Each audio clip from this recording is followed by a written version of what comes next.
Hi, everybody, and welcome back to the Mystery Sports Podcast. So, the weekend of football, golf, snooker is over. Golf is continuing on for the remainder of the Ryder Cup, but a lot of the other sports obviously are finished for the time being for this game week. So, if we kick it off, we'll kick it off with the Premier League, and we'll go through the results and what I think's happened this weekend and my opinion on it. So, obviously, we've got Brentford versus United. Obviously, I'm going to speak a little bit more about that and the Arsenal game in a bit more detail because I've got a couple things that I just want to talk about there. Then we have Chelsea obviously losing 3-1 to Brighton and Hove Albion. And I think that scoreline, Chelsea with two back-to-back losses, and I'm thinking, it's a bit of a sticky situation with Enzo Maresca. Is he under pressure? Because I do believe he can be under. You can say, yeah, he's under a little bit of pressure, but I wouldn't say he's under huge amounts of pressure. But definitely they need to kick on for their next fixture because if they obviously don't kick on, then huge problems could be there at Chelsea. So Chelsea obviously next week I've got Liverpool on Saturday at 5:30. So that's a huge game there. And I don't see Chelsea getting a point, not getting a they could get a point there, but I could see them losing that game. Even though it's at Stamford Bridge, I can still see Chelsea losing. Then we go on to probably the shock result of the week. Palace 2-1 against Liverpool, and I think it's brilliant news for the Premier League and for Palace. Obviously, Palace third in the league now, brilliant. I think no, third in the league, so because Arsenal won today. But that's closed the gap 2 points now at the top. Obviously, with Arsenal winning, and I think this season, even though it's only September, as Gary Neville said, it's only September. This feels like it was a huge, huge game week in terms of the Premiership. Liverpool losing, Arsenal winning, Palace are up there, Sunderland, City winning 5-1. This Premier League title race might not be as easy as people thought it might be. It might be Liverpool running away with it, but I don't think that's going to happen. I think that Arsenal are definitely in it now. I think that result, which we'll talk in more about, is huge. Then you got Leeds, Bournemouth 2-2. Brilliant game, brilliant spectacle. City 5-1, dominant performance. Not much you can really say about that. Haaland, superb. Sunderland versus Forest, 1-0 Sunderland. And I think Forest, Ange Postecoglou's got a huge, huge job to do. And Sunderland, fair play to them. Well done. Honestly, Sunderland are staying up. And I'll say it now, Sunderland are staying up. Tottenham 1, Wolverhampton Wanderers 1. Great game, especially where Spurs are just dominating the ball, just couldn't finish. Wolves defending excellently until obviously Paulinho, I can't say his name. Paulinho scores an absolute beautiful volley into the bottom right-hand corner. Beautiful finish.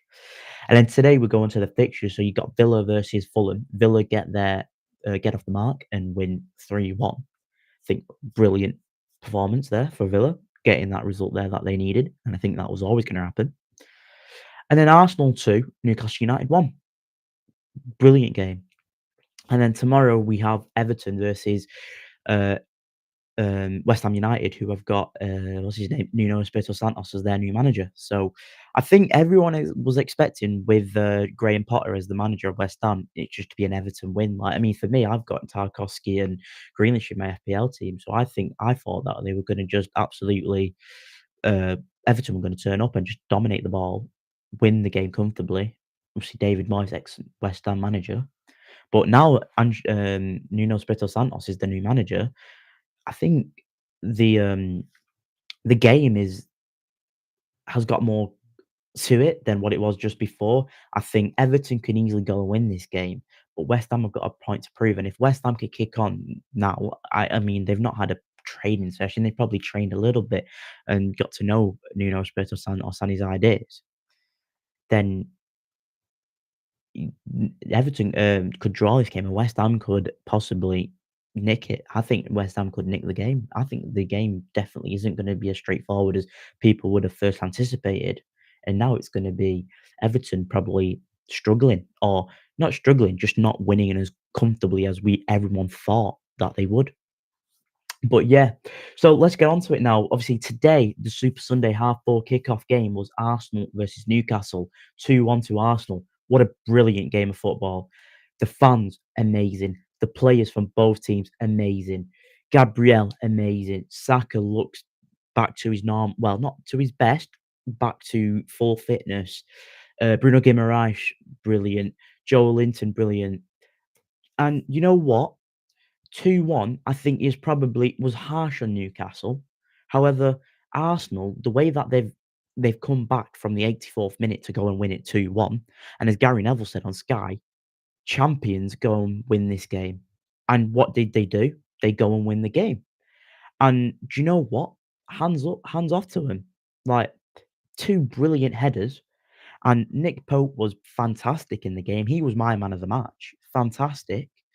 And he couldn't do anything about the goals really. They were just brilliant. Moreno's goal, and I'm not gonna pronounce his name because I can't pronounce his name, who scored the winner.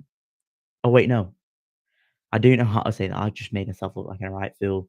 Gabriel has just kinda scored the winner, but on FPL, not making excuses, he's literally got his second name on there and everyone calls him Gabriel. Anyway, Gabriel scored the winner. Brilliant, brilliant goal because it's just the way that they've gone and won that game and now well, with Liverpool losing, it's just brought up some like it's just made the league more entertaining, and they've made that kind of step up from where they were from last year and the season before, where they'd slip up against like the teams like Newcastle and make those silly mistakes and not win those games that they should be winning. The like Everton's and the Palaces and the Newcastles of the world. But if we look at the league now, obviously, well, I'll read it out for you. See, Liverpool are top still with 15 points, but Arsenal um, on 13 winning today and have closed that gap to 2 points. That makes it well interesting because if Liverpool slip up next week against Chelsea, and if Chelsea get a draw, which Arsenal fans will hope, and I hope that, Arsenal win, Arsenal go top.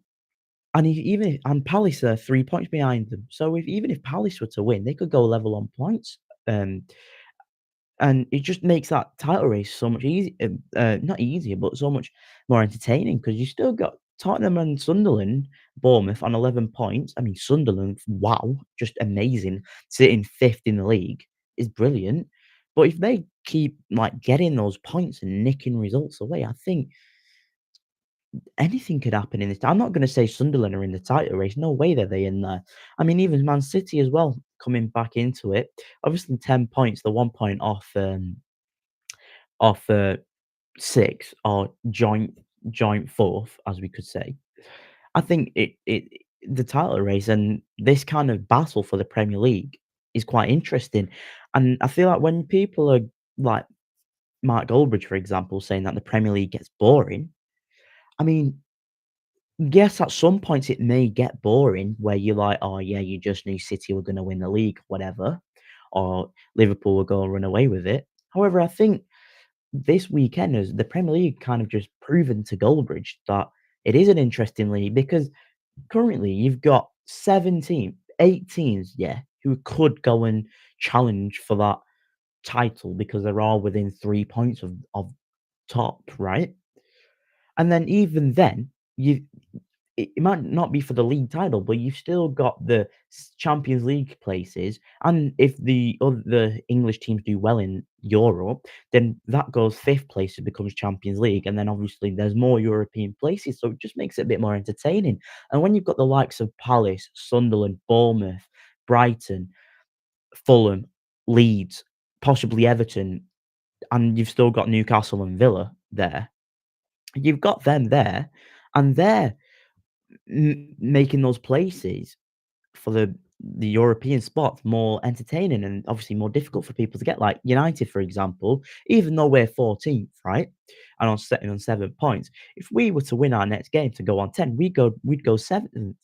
And you know, obviously that depends on other results, but But everyone it's very close at the moment. I would say obviously the bottom 3, possibly Forest as well, obviously are sucked into there. I would say the relegation between Forest, Burnley, West Ham and Wolves. But I know it's only September and we've still got ages to go really in the league. But it is I think this season will be one of the most entertaining Premier League seasons we've had in a while. I think the title race will be between 3 teams probably. Or no, actually, I'd say 4 teams. I'm gonna go Liverpool, Arsenal, Chelsea, City. I think they'll be up there. And I think the Champions League spots and European or Champions League will be between, like, getting that if it's 4th and 5th, should we say, Tottenham, Palace, Bournemouth, Brighton, and possibly United, as I think United will and Newcastle as well. I think United, it's obviously a bit of a difficult situation at the moment, but I think you never know, anything could happen. So you can't rule them off because you know that United can get results like they did against Chelsea. And I think if they were to do that on a more consistent basis and have no injuries and stuff and get the Ahmads back and things like that, I think United could definitely go and push. Maybe not Champions League, but for those European possible, I'd take Conference League because it gives the players a bit more games and more for the cash sense of it, and United get that financial injection there, even though it's not much, but it's still something there instead of just playing your Premier League, Carabao Cup, and FA Cup, which the Carabao Cup we are out of this season. But yeah, I mean, the Premier League looks amazing at the moment. It is going to shape up to be a brilliant season. And then we're going to just move on to United yesterday and listening to Match of the Day and how Micah Richards has as a pundit there, I disagree with a lot of things that he does say. I think I think Micah Richards, what he has done or what he said, right, on Match of the Day. So if you've not watched the analysis, basically Micah Richards has said, um, United should change their formation and go for a 4-3-3 or a 4-2-3-1. Okay? Which fair enough. A lot of people do see that. But you tell me this, right? You've heard Ruben Amorim say what he said. Everyone knows you've heard it. Every pundit says it, and so do you, Micah Richards. Micah Richards said he should change his formation, but we all know Ruben Amorim is dead, and he's been adamant that he's not going to change his formation. So I don't know, like this form of result, right? We've lost to Brentford. I guarantee Ruben Amorim will not change his formation against Sunderland. It will still be 3-4-3, right? So you can say, "Oh yeah, we should change our formation," but since Fergie's left, we have not been able to do anything different than the 4-2-3-1 or the 4-3-3. We've got a new manager in coming up to a year in November. He's playing a new system, a new brand of football. It's going to take time. If you've been trained and other previous players and the players now have been trained for a 4-3-3 for a huge amount of periods of time, it's going to take a while to change because a lot of those managers were there under Ragnick, were there again under Solskjaer, and obviously Ten Hag. So a lot of them are going to be play used to that 4-2-3-1. And I know, as Micah Richards just says, footballers need to be adaptive, right, in the positions. But okay, instead of changing that formation, because we all know that he's not going to do it. Why don't my question is why don't we start or play some of the academy players, right? So we've got the likes of Aiden Heaven, we bought him from Arsenal, meant to be this amazing centre half. We bought Diego Leon this summer, meant to be a very exciting prospect. Tyler Frederickson from our academy, he looked very, very solid last year, right? So then those 3 players who I've just named, you've got Heaven, who's a centre half, Frederickson's a centre half, Leon, he's a wing who can play wing back because he's used to be playing there, right? So why aren't we playing those 3 players? The subs that he made, so he's made the subs of yesterday of Mason Mount. I need to get this up so that I'm to tell you the subs properly. So he made the subs of right. We'll get it there. Got it on my phone. Right. So he's made the sub of what's happening here? This is the wrong thing, but We'll get back to it. Give me a second. Give me a second. Right. Right. We'll get on there. Get there. View match review. Yep. Team. Right. Here we go. So he's made the subs of Maguire, right? Shaw, Ugarte, and Dorgu. Okay, right. For four players there. Three of those players I've got a fix for like swap. Okay. So he's brought Lenny Yoro on, which he should have been starting anyway, right? So Lenny Yoro for Shaw makes sense, right? Okay, centre half. Mainu for Maguire. I don't know why he's doing that. So Mainu had to come on anyway. So if Mainu plays, you basically take Ugarte off for Mainu. Okay, that's a perfect substitution, like for like there, right? But you want to take Maguire off. You put Yoro on, yeah, and then you want to take Shaw off instead of putting Mount on, which he's done in the 81st minute. You play Aiden Heaven there. Mount is not a centre half, and he has to rejig the actual formation and things like that, right? And puts players where he doesn't want to play. And Wemo was playing right wing back, and Wemo can't play there. He's an attacker. He's not a defensive minded player. So realistically, with those subs there, what he's made, I disagree with everything that he's done. And even Dorgu for Xerxes. Why are you doing that? If you're going to take Dorgu off, play Leon there. He's a left back. He knows what he's doing. I know you want to get more attacking players on. If you're going to make more attacking players off, then you switch some of the attacking players. But if you're gonna take Maguire off, Shaw off, you do not replace them with players who do not play in their position and shuffle things around and put other players who aren't comfortable playing in that position. What you should have done was brought Heaven on for Shaw. He's left footed, so like for like there. Obviously, Heaven is much better, I think. If you're going to take Maguire off, then you put Yoro on, which he did. And if you're going to take Ugarte off, then you put Mainu there. And then if you're gonna take Dorgu off, you put Leon there and you don't shuffle things around because Mount and you don't play Mount because Mount's not done anything. Mount, since he's been at the club, has done nothing. He might have scored a few goals against Real Sociedad and Brentford a couple of years ago, but he's done nothing for the club. So why would you want to trust him? I don't understand where this trust in Mason Mount is because we can't see it on the football pitch. So maybe on the training pitch, he's tearing it up. But I can't see that on the pitch. And I feel a lot of United fans and a lot of fans of football can see that United cannot play these players in certain positions because they're not good enough. They don't know how the system works and they cannot get trained or they cannot be developed into better players because they haven't got that ability there. And you know the players who do have the ability, because who do perform and who do work in this system, like your Ahmad, your Martinez, your Fernandez, he come on to him in a second. He cannot play centre mid. He has to play as number 10. It's obvious he has to play as number 10. But you know the players you can play in the positions and Wemo, Cunha, they can get trained. They know how to develop. They know how to play different systems, not just put into it and don't know how to do a job and are uncomfortable. Because I was speaking today and with someone and they were saying that a lot of the defenders who we'd have in the team and a lot of the players, they would go into other teams and they do much better. And it's so true. Why can't United do that? And another thing is that United, we've had so many managers over the years. We want to change, but we cannot change at all. No matter how much money we put in, no matter whatever we do, whatever manager we bring in, oh, we must mean the manager's rubbish then. That's what it must be. The manager's rubbish. But I don't get how we can't do it, but the likes of like Brentford, Villa in the few seasons with Emery, they've changed their system and they look not world class. They're fighting for Champions League.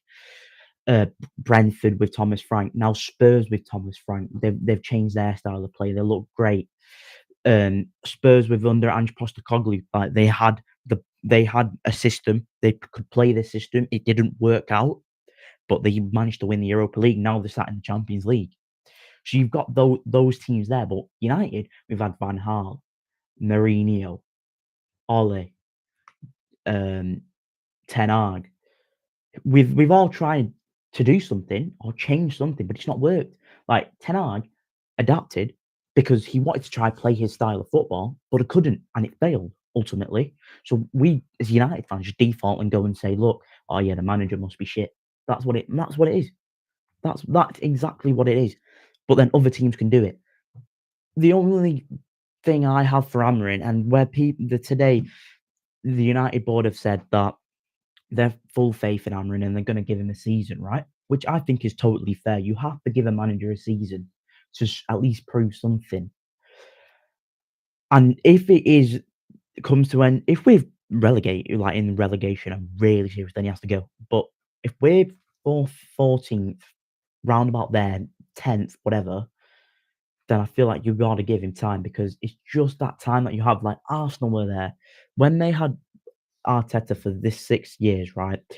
For the first 3 years or 2 years, they were struggling. They were a bang average side. There was a banter FC, as everyone used to call them. So I think United need to suffer this pain. I know it's painful because I'm a United fan. I'm annoyed. I'm embarrassed about losing to Brentford 3-1 and other results.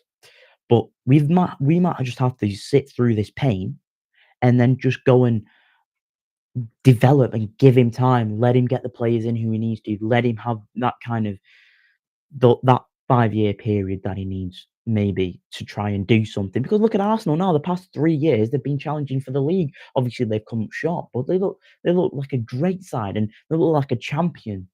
And that mentality there just to never give up. Whereas United, as soon as Bruno misses that pen, they just just lost their heads and put their heads down, sulking, couldn't like fight for the ball. Like Cunha looked rubbish yesterday. There was no fight in him, and usually he's a fighter. And then he gets on the thing and says, "Look, it's not the manager," which fair enough. But there was quite a few managerial mistakes. I'd admit that yesterday. And Cunha was saying that it's the players and they can easily change their mentality. And that's what I think it is.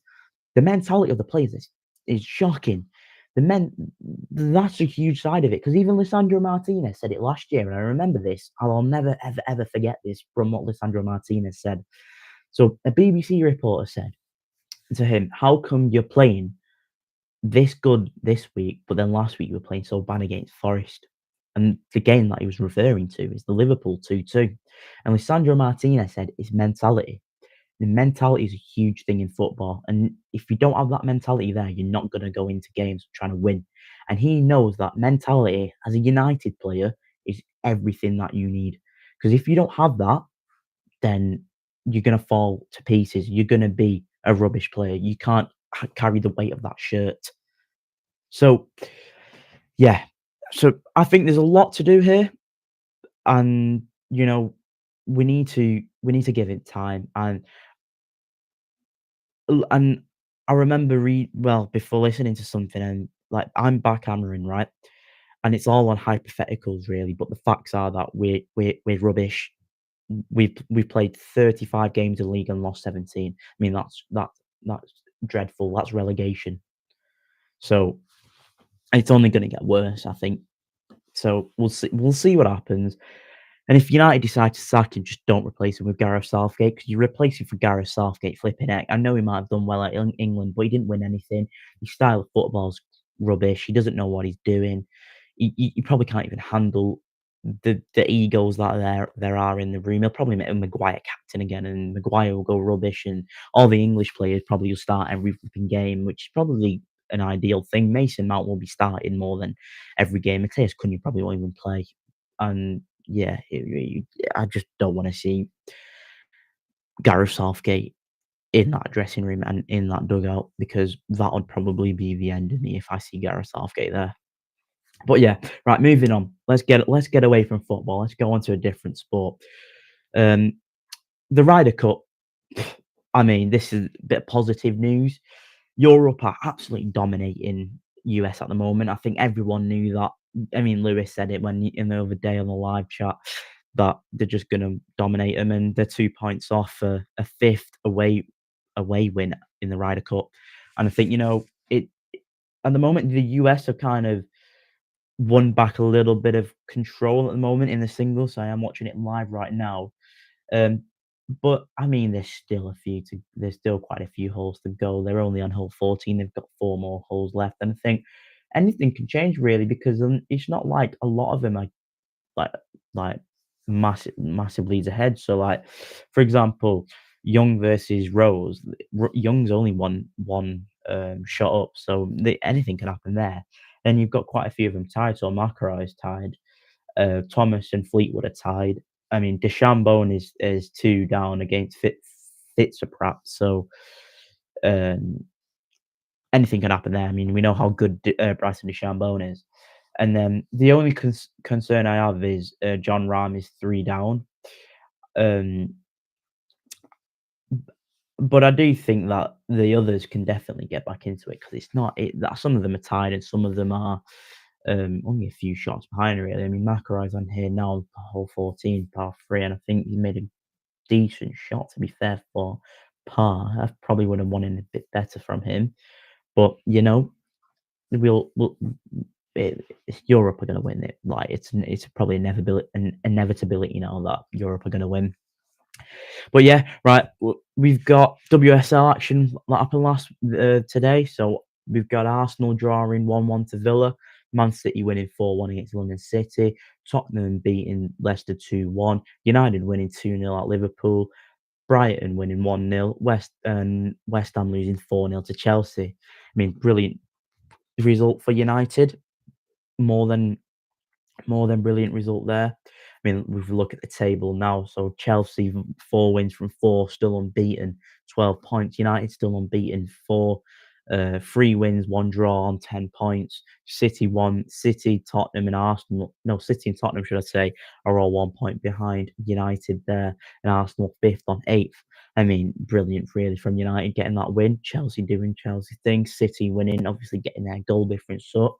And I think that's what's probably gonna happen in this WSL title is that Chelsea will probably win every game, but United, on a United perspective, United need to get those points and draws against Chelsea's, the Cities, or even win them if they can.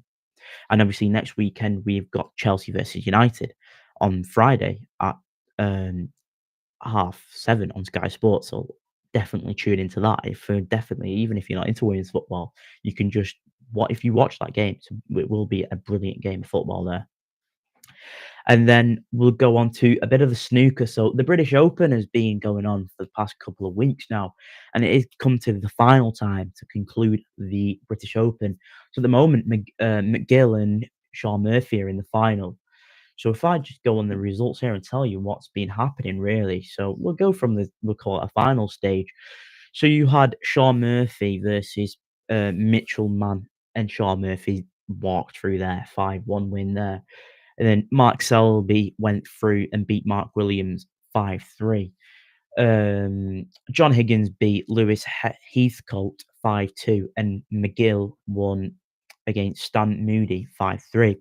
So you go to semi-finals, you've got the two Scots, McGill and Higgins, playing against each other, and McGill winning 6-3. Brilliant there. Then you've got the two Brits, Selby versus Murphy. And surprisingly, Murphy won 6-1, and I thought Selby would give him a bit more of a run for his money. And then the final is tonight. It starts a bit of a late one here.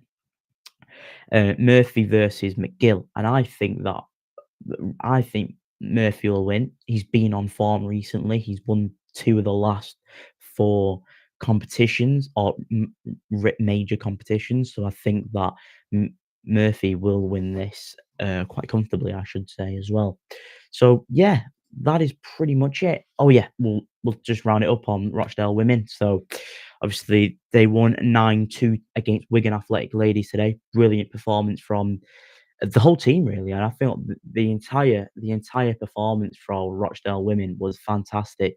So you have the likes of Sophie Coates, Gracie Smith, Alicia, Brooke, um, Phoebe. They all play really well. I mean, it's not just singling out those players there. I think everyone had a really, really great game, and I think especially Sophie Coates obviously getting 5 goals today. Gracie's getting a goal and I think 2 assists. I'm not sure if it's 2. I have a feeling it's 2, but I definitely know she got 1 assist. But it was a brilliant display. Obviously, 9-2 is a huge goal. not huge goal, huge result and huge scoreline. Obviously, having 11 goals in a game, you don't really rarely see that, do you? You know what I mean? And it was just really, really entertaining. Like there was just Rochdale were all over him, and I think if it weren't for one of the mistakes that led to Wigan's goal, I think it could have been not 10-1. Really, like I feel like Rochdale could have scored more goals as well. It was just good keeping from Wigan. 'Goalkeeper was really good today, especially coming out and making those one-on-one saves. Like Sophie Coates probably could have had 10. Definitely. If the keeper weren't as good as she was today, you know, this scoreline could have been ridiculous. It could have been about 10, maybe even like 15-1 or something like that. It was a really, really good game of football. And Wigan weren't even a bad side, to be fair. They just couldn't get out of the ball. And Rochdale, every chance they pretty much had, they looked like they were going to score, and they probably should have scored more. The only thing I would say for Wigan is that their high line was just or their defensive line was just too high, and it just got exploited by Rochdale, which I thought was obviously brilliant, and it's great, management there as well. So obviously for the players and from the managers to see that, look, they're playing such a high line, play it over the ball, play it over the top of them, keep your runs on side, and you go and win. And that's what happened, and they've gone and scored 9. But yeah, right, it was a bit of a long one, bit of a rant about United and a bit of a moan. Well, it's always a moan with United at the moment. But yeah, leave any comments in the comment section so I can reply to them, and I can also talk about news stuff in the up and coming videos and things, especially in the Wednesday video, just so I can get obviously not much happens really on the weekday. I mean, we've got Champions League football and stuff back, but you can get a few comments in and stuff. I can talk about other topics that you want to talk about. And yeah, well, have a good week, everyone. I'll catch you all on Wednesday. There. Yeah. Catch you on a bit. See you in a bit.